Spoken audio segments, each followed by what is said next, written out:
Okay, here we go. This is session number 84. We are in chapter 11 still, coming toward the end. This is section number 7, entitled The Condition of Reality. Okay, and the text's on page 210. Okay, so Jesus has been talking about seeing and believing, and so he says, the world as you perceive it cannot have been created by the Father, for the world is not as you see it. God created only the eternal, and everything you see is perishable. Therefore, there must be another world that you don't see. The Bible speaks of a new heaven and a new earth, yet this cannot be literally true, for the eternal are not recreated. To perceive anew is merely to perceive again, implying that before, or in the interval between, you were not perceiving at all. What then is the world that awaits your perception when you see it? Okay, what then is the world that awaits your perception when you see it? All right.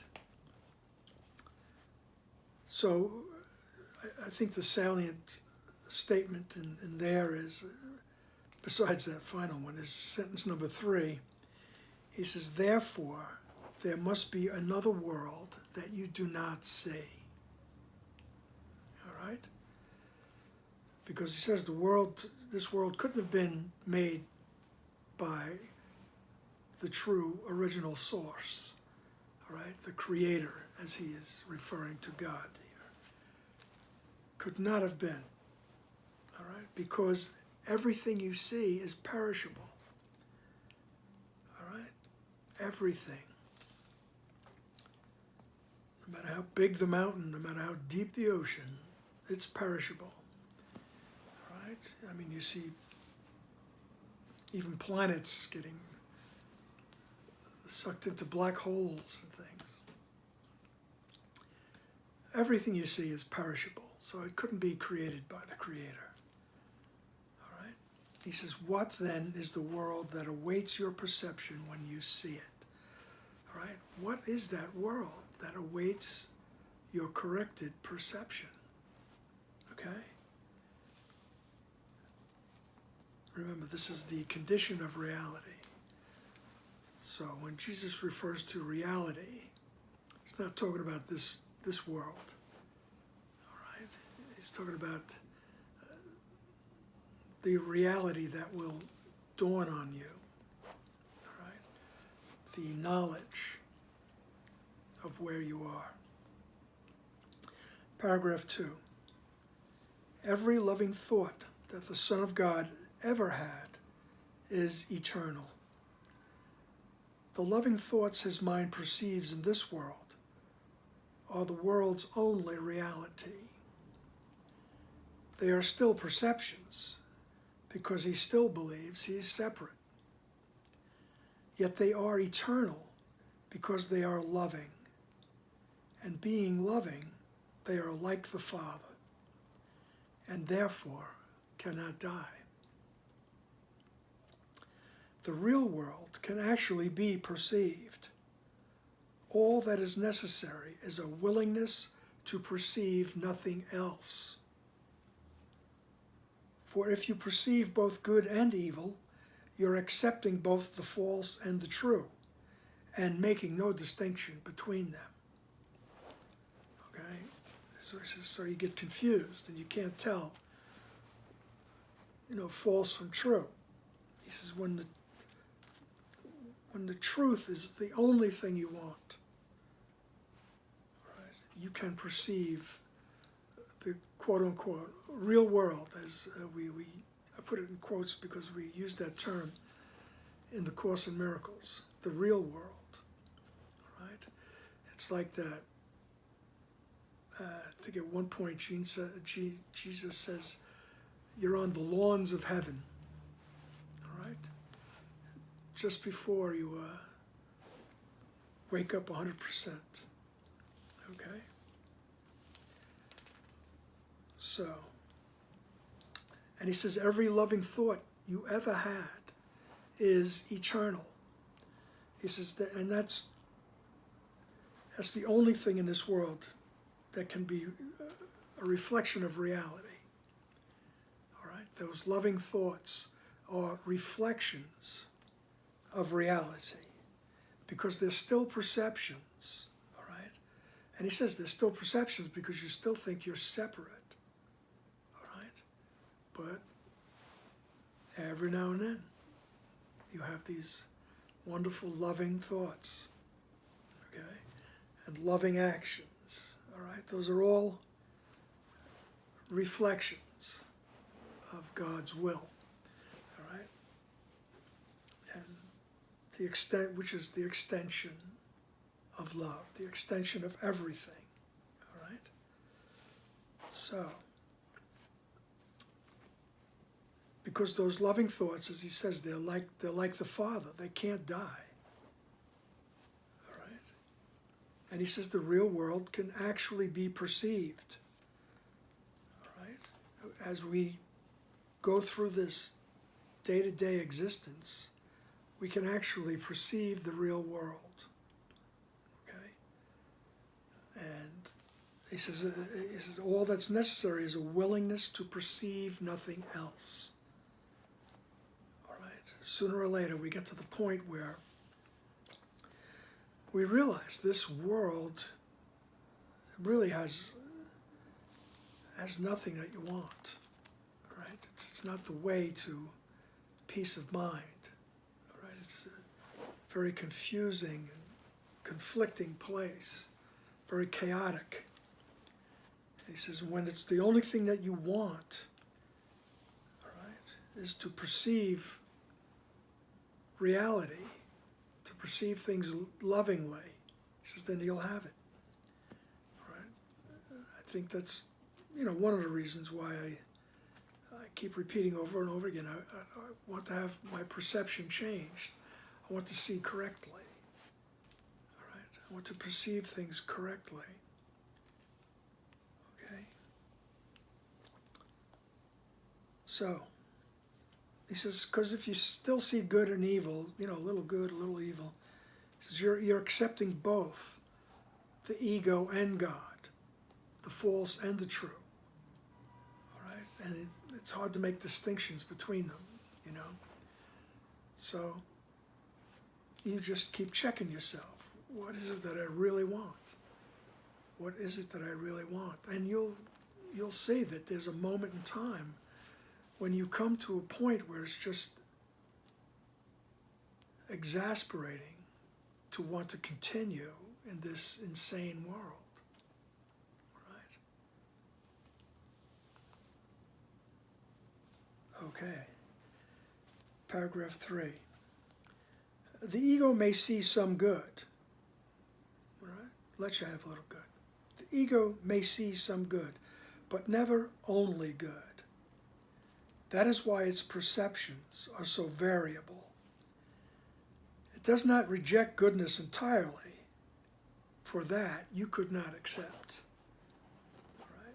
But it always adds something that is not real to the real, thus confusing illusion and reality.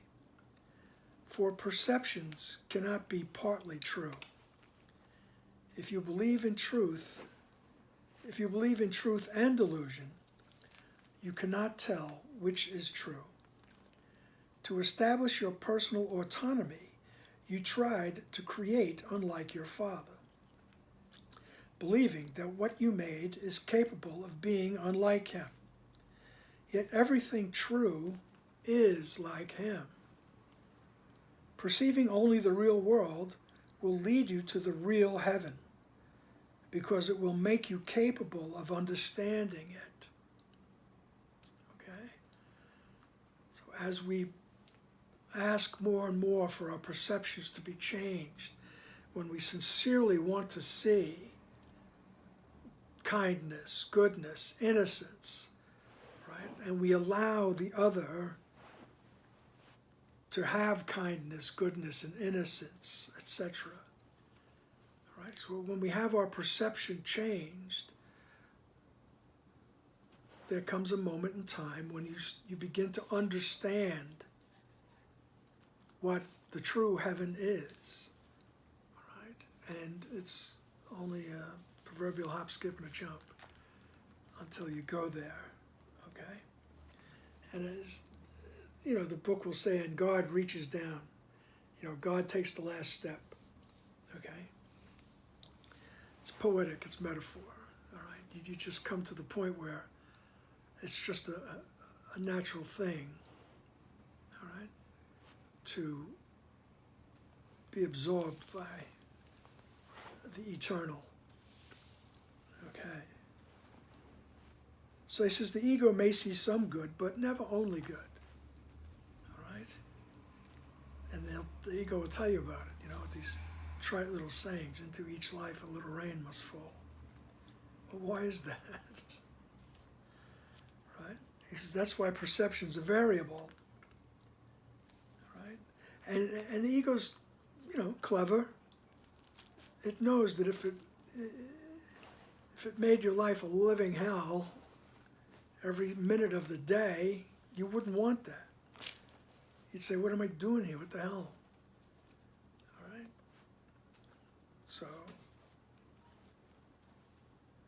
So it doesn't reject goodness entirely.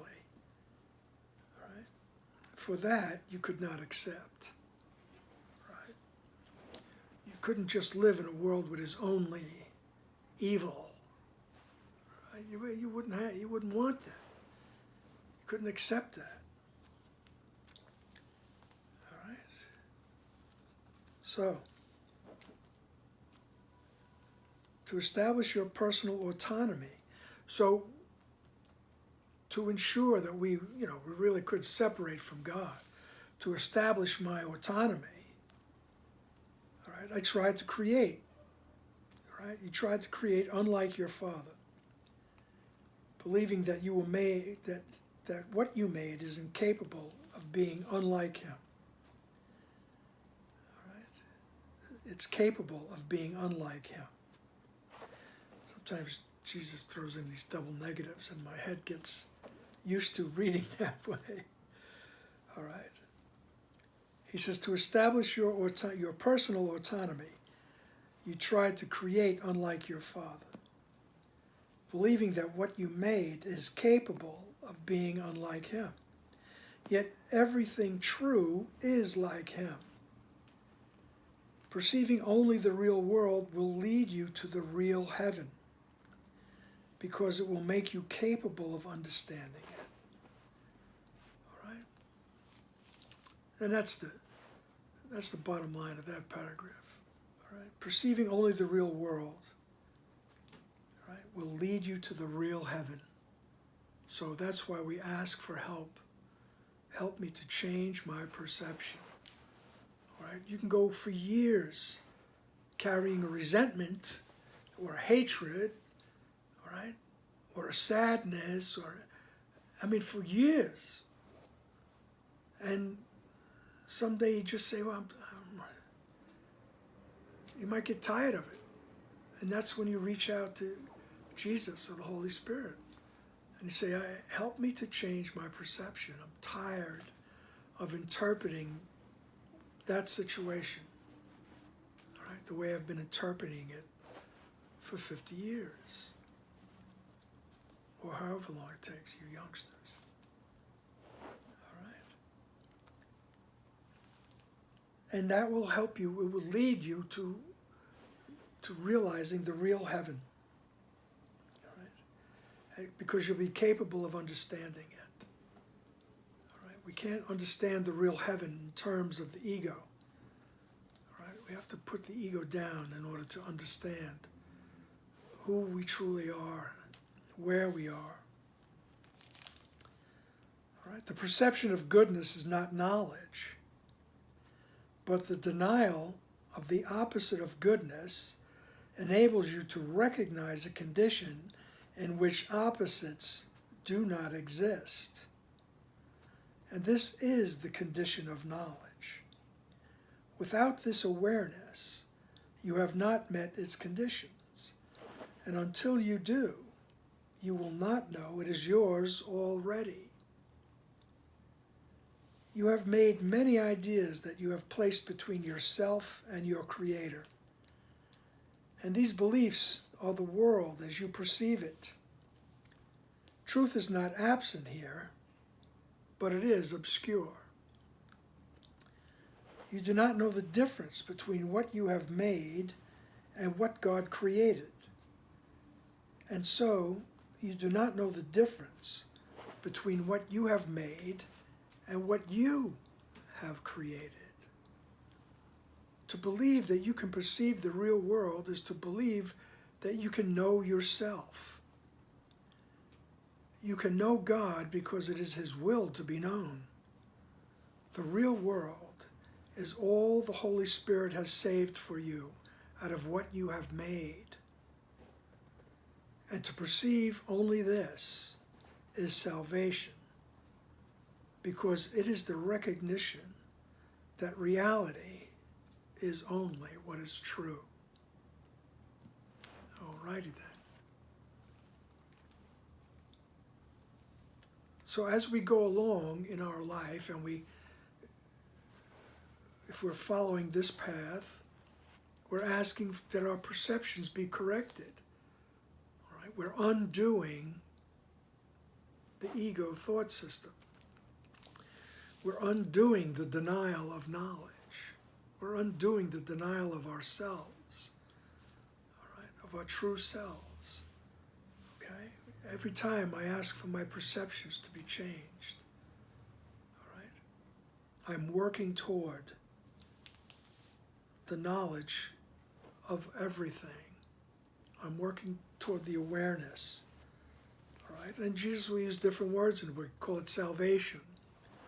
All right? Salvation is the release from the ego thought system. All right? That breath of fresh air that comes when you know who you are, when you understand what heaven is. All right? He says the perception of goodness is not knowledge. Because we can perceive goodness in this world. He says that's not knowledge, right? But he says the denial of the opposite of goodness enables you to recognize a condition in which opposites do not exist, right? What? He says the denial of the opposite of goodness, all right, which is the ego thought system. The denial of the ego thought system enables you to recognize a condition in which opposites do not exist. The sounds of spring. All right. You thought it was the robin redbreast, right? It's actually a motorcycle with loud muffler. Okay. He says, so the perception of goodness is not knowledge, all right? Although it's on the road. He says, the denial of the opposite of goodness, the denial of the ego thought system. I don't want that anymore, okay? That helps you to recognize a condition in which opposites do not exist. Just think about that. Is there a condition of mind where there are no opposites? In other words, there's no me and you. There's no other thing, right, that's different than me. Okay? It leads you to recognize a condition where everything is the same. Everything is one. Okay? And this is the condition of knowledge. That's the condition of reality, as he's talking about. It's the condition of knowledge, right? When you become aware of a condition where there are no opposites. Without this awareness, you have not met its conditions. And until you do, you will not know it is yours already. Okay, so without the denial of the ego thought system, all right, you won't know that you already have met the conditions of knowledge. You're already in the mind of God. All right? And he says you won't know that it's already yours. All right? It just reminds me of a story of Helen Schuckman when she says there's going to be a test. You know, because she was an academic. And Jesus told her, no, there's not going to be a test, but if there was, you've passed it already. You've passed. All right? You're already back in the mind that extended and created you. Okay? You have made many ideas that you have placed between yourself and your Creator. And these beliefs are the world as you perceive it. Okay? The world as we perceive it. All right? These are the obstacles, all right, between us and our knowing our Creator and our knowing who we are. All right? And these beliefs are the world as you perceive it. He says, truth is not absent here. Truth is not absent in you, right? The truth is not absent in the world, but it is obscure, all right? It is oscuro. It's obscure. You can't see it, all right? It's cloudy. It's dark, all right? So the truth isn't absent, but you're just not seeing it. You do not know the difference between what you have made and what God created, all right? So we don't know the difference. Oh, look at that wonderful sunset. It's created by the mind of the one son who thinks he's separated. Miscreated, as Gloria Wapnick would say. All right? So you don't know the difference between what you made and what God created. And so you do not know the difference between what you have made and what you have created. Okay?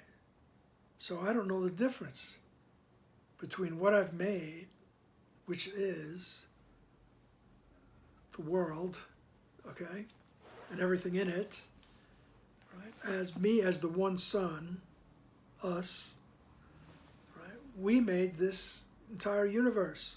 So you don't know the difference. He says, you don't know the difference between what you've made and what you have created. Right? What have you created? You create the same way the Father does. And you're, as they say, you are at home dreaming of exile. So you are creating at this moment. We're just not aware of it. It's obscure. But that creation is the extension of everything, the extension of love. All right? But then he says, to believe that you can perceive the real world is to believe that you can know yourself. All right? So a while back he was talking about you're going to see what you believe. Remember when we were talking about doubting Thomas, and I think it was this session before, all right? When he said, blessed are they who believe and do not see, all right? Because Thomas insisted on seeing, investigating, all right? Didn't make him bad. Jesus still loved him, all right? But he says here, but then in that section he did say, you will see what you believe. All right? And that's true about this world. Okay? If we truly believe we're here, and we do, I mean, I know I do. this is what you see. Okay? But to believe that you can perceive the real world is to believe that you can know yourself. That's a powerful statement. All right? Because we believe that we can perceive this real world. Right? This world where, oh, now I get it. Now I understand. And there's no judgments, there's no projections. All right? It's just that serene forehead and that smile on your face. And you bring that with you wherever you go. All right? And to believe that you can perceive that, all right, is to believe that you can know yourself. Because in that awareness comes the knowledge of who you are, who you're connected to. Okay? And then he says, you can know God because it's his will to be known. All right? You can know God because it is his will to be known. He's not hiding from you. He's not charging admission or anything. Right? You don't have to atone for anything. Right? You don't have to be afraid. It's God's will to be known. Okay? You can know God because it is his will to be known. The real world is all that the Holy Spirit has saved for you out of what you have made. All right?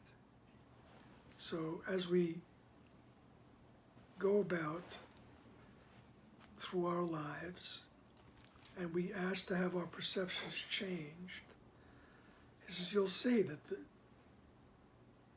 this wonderful, tranquil awareness rises up, and that's the Holy Spirit has saved that for you. All right? He's extracted all the good. All right? And it's there. All right? And to perceive only this is salvation. All right? To perceive only the good, only the innocent, only the connection to God, because that is salvation. All right? That is the freedom from the ego thought system. All right? And it's salvation because it is the recognition that reality is only what is true. Okay? And reality is who you are.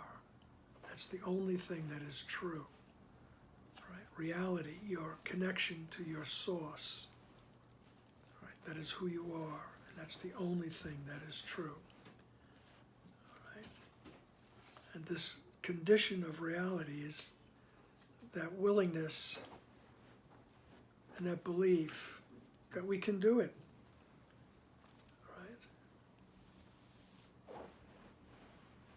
The real world is all the Holy Spirit has saved for you. All right? I like these sentences there. You can pick them out and just think about them. You can know God because it is his will to be known. All right? To believe that you can perceive the real world is to believe that you can know yourself. All right? So, and you can perceive the real world, which is the condition of reality. Okay? To believe that you can do it. Right? All that is necessary is a willingness to perceive nothing else. All right? And it's, it's not to go criticizing yourself. It's just that when you become aware of whatever it is that you think is bothering you or you're reacting to, you just say, okay, all right, I'm willing to perceive correctly. I'm willing to perceive that piece of reality. All right? I'm willing to perceive goodness. Okay. It's the recognition that reality is only what is true. That's what reality is. It's only what is true. And what is true? You are a child of God. And you have never left the mind that thought of you. Okay? That's what's true. Don't let your ego tell you you're crazy. All right?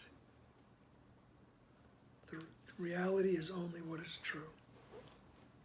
All right? I think we can leave it at that. It's a very short session. You can all breathe easy now. Go have a cup of coffee or something. All right then. I'll see you next time when it's going to be a lot longer.